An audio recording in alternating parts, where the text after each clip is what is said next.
Hello, Bay Ridge. Welcome to another edition of After Hours. Today, I wanted to take a couple of minutes about how we see Jesus in the Psalms.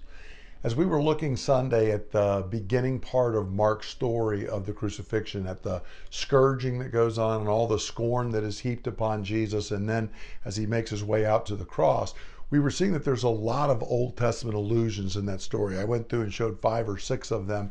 There are actually more as you track through the story. And the other gospel writers have them as well. Many of them are pointing to these Old Testament passages to say, do you see how they pointed forward to Jesus? Now, Isaiah 53 that we had looked at a week ago is one of the most popular in the New Testament, one of the most famous for doing it, but actually the majority of the references seem to come out of the Psalms. They are full of references to the Psalms. In particular, Psalm 22, it is, you read Psalm 22, which I encourage you to do, you sit down and you look at it, you can certainly see how it points forward to and is fulfilled in Jesus, and there's really very little in Psalm 22 that one would find problematic.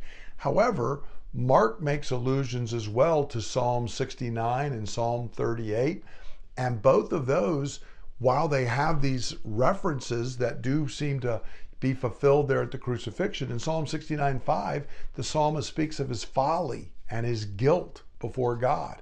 In Psalm 38:18, he speaks of his need to confess iniquity before God. What does this mean? How then can we read those Psalms and say they point forward to Jesus? Or are the gospel writers just pulling little phrases out of context, a practice that I tell us we should not do? How actually are they reading the Psalms, and how are we reading the Psalms? Well, the first thing that we need to understand, and sometimes we've been kind of weak on this, is the Psalms are not written solely about Jesus. Sometimes people have spoken of like Psalm 22 as a messianic psalm. And other passages of scriptures as being messianic. And while Psalm 22 certainly does point forward to the Messiah, actually the whole of the Old Testament does.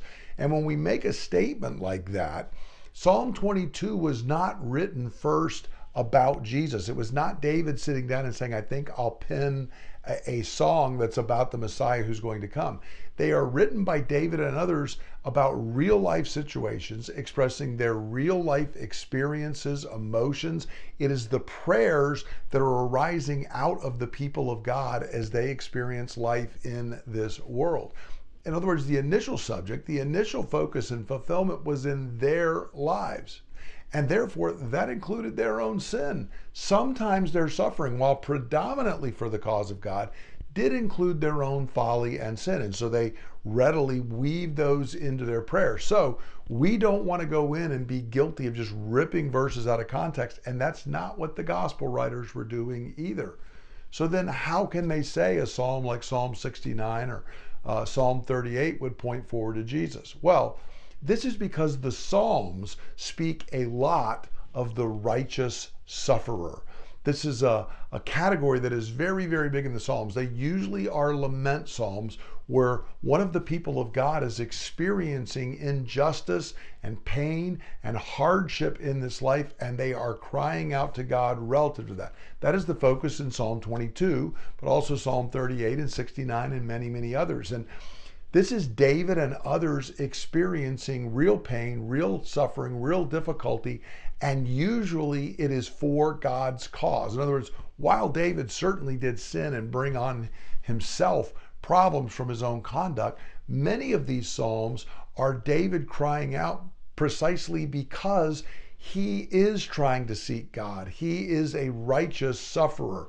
He's not perfect, but he has a righteous desire to follow God, to embrace the ways of God, to walk in the ways of God. And it's precisely that desire and that attempt that is bringing him into suffering and trouble. As those who do not like that, do not agree with that, want to stop David from doing that, are persecuting him. So he is suffering for the cause of God. And this is why these Psalms are really the Psalms of the righteous sufferer. And in that sense, they are ultimately pointing forward to Jesus, who is the true righteous sufferer, who the one who had no folly, had no guilt, had no sin or iniquity to confess, who was purely righteous in all his desires. He is suffering like David had done and like the other psalmists had done, for his desire to follow God. So as David is suffering in some of the Psalms, predominantly because he is being persecuted by wicked men, so Jesus is being persecuted by wicked men and suffering at the hands of wicked men in the scourging, in the scorn, and in the crucifixion itself. So he is the true righteous sufferer who has done this. And that's why Jesus himself on the cross cries out, Psalm 22, verse 1, my God, why have you forsaken me? That had arisen out of the life of the psalmist, a real cry and feeling of abandonment. And as he goes through the psalm, he describes what that's like. And many of those things we see happening at the cross as well. But they are the cry of a righteous sufferer, and it is that that points them forward to Jesus.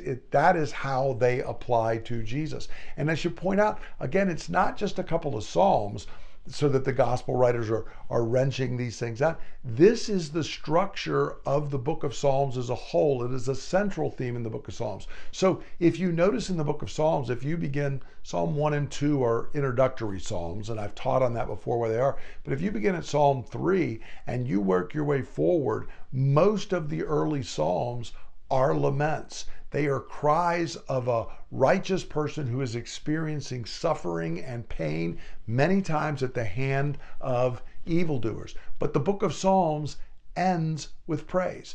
The individual laments do the same thing. They start with the cry of a sufferer, but they end with praise. The book of Psalms, in other words, begins with suffering and it ends with glory. It teaches us that the cross precedes the crown. And this has been the experience of God's people in all times, all places, all ages. We should expect that it would be our experience today. As I said on Sunday, the New Testament tells us we should learn from Jesus' experience as he is heading to the cross and on the cross. How he behaved should be a pattern for us. Well, this has been the experience even long before Jesus. It was the experience in David's life and that of the other psalmists. But it is supremely seen in the life of Jesus. And this was his experience. Suffering preceded glory. The cross came before the crown. And so this is why the gospel writers rightly can see what is happening to Jesus in the words of the Psalms, and they can pull these out. It's not that David had a vision and saw the Messiah being crucified. This was the experience that was there, and the gospel writers say all of this points forward to Jesus because he is the true righteous sufferer. But that also opens up the book of Psalms to you and I, because sometimes you can be going through suffering and difficulty in your own life, and you can read a psalm and say, that is what I'm experiencing.